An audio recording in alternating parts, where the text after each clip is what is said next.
Hello guys, പത്രമാറ്റിൻ്റെ ഇന്നത്തെ episode റിവ്യൂയിലേക്ക് സ്വാഗതം. ഈ റിവ്യൂ ഇഷ്ടപ്പെടുകയാണെങ്കിൽ ഒന്ന് ലൈക്ക് ചെയ്ത് സബ്സ്ക്രൈബ് ചെയ്ത് സപ്പോർട്ട് ചെയ്യണേ. നയനെ എന്തുകൊണ്ടാണ് ആദർശ് ഫോണിൽ തിരിച്ചു വിളിക്കാത്തതെന്ന് ചോദിച്ചുകൊണ്ട് ചെല്ലുകയാണ് ദേവയാനി.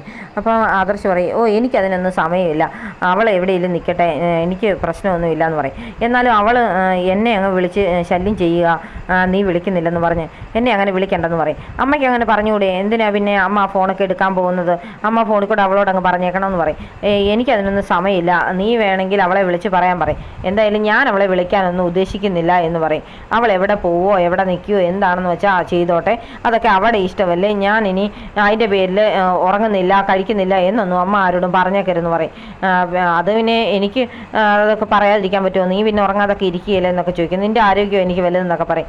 അമ്മ ഇനി അതൊന്നും പറഞ്ഞ് വെറുതെ ആൾക്കാരോട് പറയണ്ട, ഇനി ഞാൻ അവളെ എന്തായാലും വിളിച്ചുകൊണ്ട് വരാനൊന്നും ഉദ്ദേശിക്കുന്നില്ല എന്ന് പറയും. അപ്പം ദേവയാനിക്ക് അങ്ങ് സങ്കടം വരുന്നുണ്ട്. പക്ഷേ തിരിച്ചൊന്നും പറയാൻ പറ്റത്തില്ലാത്തതുകൊണ്ട് പതുക്കെ അങ്ങ് പോകുന്നുണ്ട്. അപ്പോൾ ആദർശ് മനസ്സിലോർക്കുന്നുണ്ട്, എൻ്റെ അമ്മ എന്ത് നന്നായിട്ട് അഭിനയിക്കുന്നത്, അതിനേക്കാൾ നന്നായി അഭിനയിക്കുന്നുണ്ട് എൻ്റെ ഭാര്യയെന്ന്.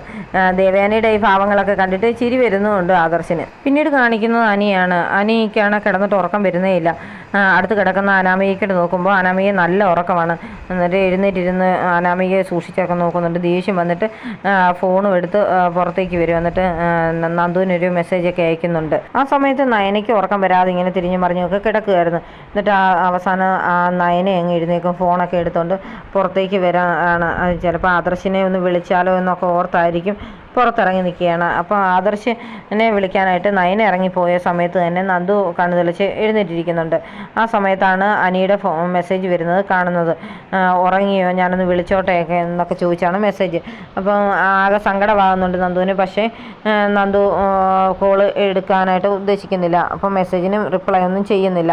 എന്നിട്ട് വീണ്ടും കിടക്കും. ആ സമയത്ത് നയനയ്ക്ക് ദേവയാനിയുടെ കോള് വരുന്നുണ്ട്. അപ്പം ദേവയാനിയോട് ചോദിക്കുന്നുണ്ട്, നയനെ എന്താ അമ്മേ ആദർശേട്ടന് പറ്റിയത്, എന്നെ ഒന്ന് വിളിക്കുന്നു പോലുമില്ല, ഞാൻ വിളിക്കുന്നത് കോൾ എടുക്കത്തില്ല, മെസ്സേജ് അയച്ചതിന് മറുപടി ഇല്ല എന്നൊക്കെ പറയും.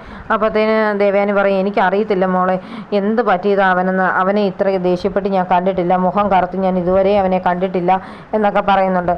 എന്നാലും എനിക്ക് ആകെ വിഷമോ അമ്മ, ഉറക്കം പോലും വരുന്നില്ല എന്ന് പറയും. മോൾ ഉറങ്ങി കാണുകയില്ലെന്ന് എനിക്കറിയാം, അതുകൊണ്ടാണ് ഞാൻ വിളിച്ചത്, മോൾ ഇനിയും കിടന്നോളാനൊക്കെ പറയും. അമ്മ കയറി കിടന്നുറങ്ങ് എന്നൊക്കെ നയനയും പറയുന്നുണ്ട്. ആ സമയത്ത് ആദർശ് ഉറങ്ങാതെ ഇങ്ങനെ തിരിഞ്ഞും മറിഞ്ഞുമൊക്കെ കിടക്കുന്നത് കാണിക്കുന്നുണ്ട്. അങ്ങനെ ഉറങ്ങാതെ കിടക്കുന്ന ആദർശിനെയും നയനെയും അതുപോലെ തന്നെ അനിയെയും നന്ദുവിനെയൊക്കെ കാണിക്കുന്നുണ്ട്. അതുപോലെ തന്നെ ദേവയാനിക്ക് ഉറക്കം വരുന്നൊന്നുമില്ല. വന്ന് റൂമിൽ വരുമ്പോഴത്തേന് ജയൻ നല്ല ഉറക്കമാണ്. അന്നേരം ഉറങ്ങാതെ ഇങ്ങനെ അങ്ങോട്ടും ഇങ്ങോട്ടൊക്കെ കുറച്ച് നേരമൊക്കെ നടന്നിട്ട് വീണ്ടും വന്ന് ദേവയാനിയും കിടന്ന് ഉറങ്ങുന്നുണ്ട്. പിന്നീട് കാണിക്കുന്നത് നന്ദു ഒരുങ്ങി റെഡിയൊക്കെ ആകുകയാണ് ക്യാമ്പിലേക്ക് പോകാനായിട്ട്. ആ സമയത്ത് നയന ഒരു ഗ്ലാസ് ചായയൊക്കെ ആയിട്ട് കയറി വരും. അന്നേരത്തേന് നയനയോട് നന്ദു ചോദിക്കുന്നുണ്ട്, ചേച്ചി ഇന്നലെ ഉറങ്ങിയില്ലായിരുന്നോ എന്ന്. അതെന്താ നീ അങ്ങനെ ചോദിച്ചത്, ഞാൻ ഉറങ്ങിയല്ലോ എന്ന് പറയും. അതല്ല, ഞാൻ ഇടയ്ക്ക് കണ്ണു തെളിച്ച് നോക്കിയപ്പോൾ ചേച്ചി എടുത്തില്ലായിരുന്നെന്ന് പറയും.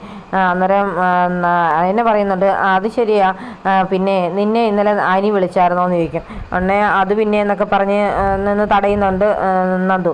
എന്ന് പറയും, ഞാൻ കണ്ടായിരുന്നു, നിൻ്റെ ഫോൺ എടുത്ത് നോക്കിയപ്പം അനിയുടെ 2 മെസ്സേജ് കിടക്കുന്ന കണ്ടു എന്ന് പറയും. ഞാൻ റിപ്ലൈ ഒന്നും ചെയ്തില്ലല്ലോ ചേച്ചി എന്ന് പറയും. അതെന്തായാലും നന്നായി മോളെ, നീ ആയിട്ടൊന്നും പ്രശ്നത്തിന് പോയേക്കരുത്, ക്യാമ്പിലൊക്കെ ചെന്ന് കഴിഞ്ഞിട്ടും അവനെ കോണ്ടാക്ട് ചെയ്യാനൊന്നും ഇടവരുത്തരുത് കേട്ടോ. പിന്നെ എല്ലാവരും പറഞ്ഞത് കേട്ടല്ലോ, ആദർശേട്ടൻ്റെ അമ്മയൊക്കെ നിന്നെ നന്നായിട്ട് ഉപദേശിച്ചിട്ടുണ്ടല്ലോ, അതെല്ലാം നിൻ്റെ മനസ്സിൽ കാണണം, നീ ഇനി അനിയായിട്ട് ഒരു കോണ്ടാക്റ്റിനും പോകണ്ട, അവരെങ്ങനെയെങ്കിലുമൊക്കെ ജീവിച്ചോളും എന്നൊക്കെ പറഞ്ഞ് നയന കുറേ അങ്ങ് ഉപദേശം വീണ്ടും നടത്തുന്നുണ്ട്. പിന്നെ കാണിക്കുന്നത് രാവിലെ എഴുന്നേറ്റ് ഒരുങ്ങിയിരിക്കുന്ന ആദർശിനെയാണ്. ആദർശ് ഹാളിലിരിക്കുകയാണ്. ആ സമയത്ത് ഒരുങ്ങി ഇറങ്ങി വരുന്നുണ്ട് ദേവയാനി. അമ്മ എന്താ ഇത്ര രാവിലെ എവിടെ പോവാണെന്ന് ചോദിക്കും. ഞാൻ അമ്പലം വരെ പോവാന്ന് പറയും. ഇത്ര രാവിലെയോ, ഞാൻ ഇത്ര രാവിലെ അമ്പലത്തിൽ പോകാറുണ്ടല്ലോ, എന്താ അതിന് വല്ല പ്രശ്നമുണ്ടെന്ന്. പ്രശ്നമൊന്നുമില്ല, ഞാൻ ചോദിച്ചെന്നേ ഉള്ളെന്ന് പറയും. പിന്നെ നീ എന്താ തീരുമാനിച്ചത്, നിൻ്റെ ഭാര്യയെ വിളിച്ചുകൊണ്ട് വരുന്നുണ്ടോ എന്നൊക്കെ ചോദിക്കുന്നുണ്ട്. ഞാൻ എന്തായാലും വിളിച്ചുകൊണ്ട് വരുന്നില്ല, നീ ഉറങ്ങിയില്ല എന്നൊക്കെ ചോദിക്കും. എനിക്കെന്തോ അങ്ങനെ ഉറക്കം വന്നില്ല എന്ന് പറയും, അതുകൊണ്ടാണ് രാവിലെ എണ്ണീറ്റെന്ന് പറയും. അതാ നിൻ്റെ ഭാര്യ ഇവിടെ ഇല്ലാത്തതുകൊണ്ടാണ് നിനക്ക് ഈ ഉറക്കം വരാഞ്ഞത്, അവളെ ചെന്ന് നിനക്ക് വിളിച്ചുകൊണ്ട് വന്നുകൂടെ എന്ന് ചോദിക്കും. എനിക്കങ്ങനെയൊന്നും കുഴപ്പമില്ലമ്മേ, അവളും എൻ്റെ ഉറക്കവും തമ്മിൽ ഒരു ബന്ധവുമില്ല, അത് കാരണം അമ്മ ഇനി ഇതിൻ്റെ പേരും പറഞ്ഞ് അവളെ വിളിക്കാനൊന്നും പോകണ്ടെന്ന് പറയും. ഞാൻ എന്തിനാണ് വിളിക്കുന്നത്, എനിക്കതിൻ്റെ ആവശ്യമൊന്നുമില്ല എന്ന് ദേവയാനിയും പറയുന്നുണ്ട്.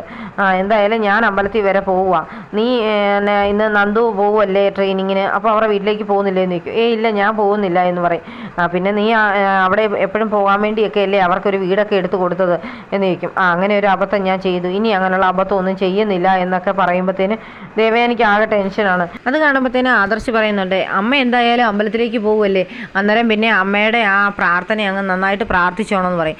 എന്താടാ എനിക്കിത്ര പ്രാർത്ഥിക്കാണ്ടിരിക്കുന്നു ചോദിക്കും. അതല്ല, ഞാനും നയനയും തമ്മിൽ പിരിയണമെന്ന് അമ്മ ഒരുപാട് ആഗ്രഹിച്ചതല്ലേ, അപ്പോൾ അത് പോയി പ്രാർത്ഥിച്ചേക്കണമെന്ന് പറയുന്നുണ്ട്. അതിന് ഞാൻ നീ പ്രാർത്ഥിച്ചിട്ട് നിങ്ങളെങ്ങാനും വേറെ വിരിഞ്ഞു പോയിട്ടുണ്ടെങ്കിൽ പിന്നെ നിൻ്റെ മനസ്സമാധാനക്കേട് ഞാൻ കാണണം, പിന്നെയും ഞാൻ നടന്ന് പ്രാർത്ഥിക്കേണ്ടി വരികയല്ലേ നിനക്ക് മനസ്സമാധാനം കിട്ടാനായിട്ട്, അതുകൊണ്ട് ആ വക പ്രാർത്ഥനയ്ക്കൊന്നും ഞാനില്ല എന്ന് പറഞ്ഞാണ് ദേവയാനി അങ്ങ് പോകുന്നത്. ദേവയാനി നയനെ കാണാൻ പോവുകയാണെന്ന് ആദർശിനും മനസ്സിലാകുന്നുണ്ട്. പിന്നീട് കാണിക്കുന്നത് കനക ഒരു ഗ്ലാസ് ചായയൊക്കെ ആയിട്ട് ഗോവിന്ദൻ്റെ അടുത്ത് വന്നിരിക്കുകയാണ്. എന്നിട്ട് പറയുന്നുണ്ട്, എന്തായാലും നന്ദൂട്ടൻ ഇന്ന് പോകുന്നത് ആകെ ഒരു വിഷമമാണെന്ന്. അപ്പോഴത്തേനുടനെ ഗോവിന്ദൻ പറയും, അത് ശരിയാ, 2 പെൺപിള്ളേരെ കെട്ടിച്ചു വിട്ടപ്പം പോലും നമുക്ക് ഇത്രയും ശൂന്യത അനുഭവപ്പെട്ടിട്ടില്ല. കാരണം നവ്യയുടെ കല്യാണത്തിൻ്റെ അന്ന് നവ്യ അവിയുടെ കൂടെ ഒളിച്ചോടിപ്പോയി. ആ സമയത്ത് നയന പോയത് പോലും നമ്മൾ അറിഞ്ഞില്ല. അതുകൊണ്ട് നമുക്ക് അങ്ങനെ ഒരു ടെൻഷൻ്റെ ഇത് വന്നിട്ടില്ല. പക്ഷേ ഇന്നിപ്പം നന്ദു പോകുമ്പോൾ ഭയങ്കരമായ വിഷമം ഉണ്ടെന്നൊക്കെ പറയുന്നുണ്ട്. എന്തായാലും പോകുന്നത് കാരണം അനിയായിട്ടാകുന്നുള്ളൂല്ലോ എന്നുള്ളൊരു ആശ്വാസം മാത്രമേ ഉള്ളൂ എന്ന് കനക പറയുന്നുണ്ട്. എൻ്റെ ഗോവിന്ദേട്ട, എന്നാലും എനിക്ക് ആകെ ടെൻഷനാണ് ആ ജ്യോത്സ്യർ പറഞ്ഞത് ഓർത്തിട്ട്.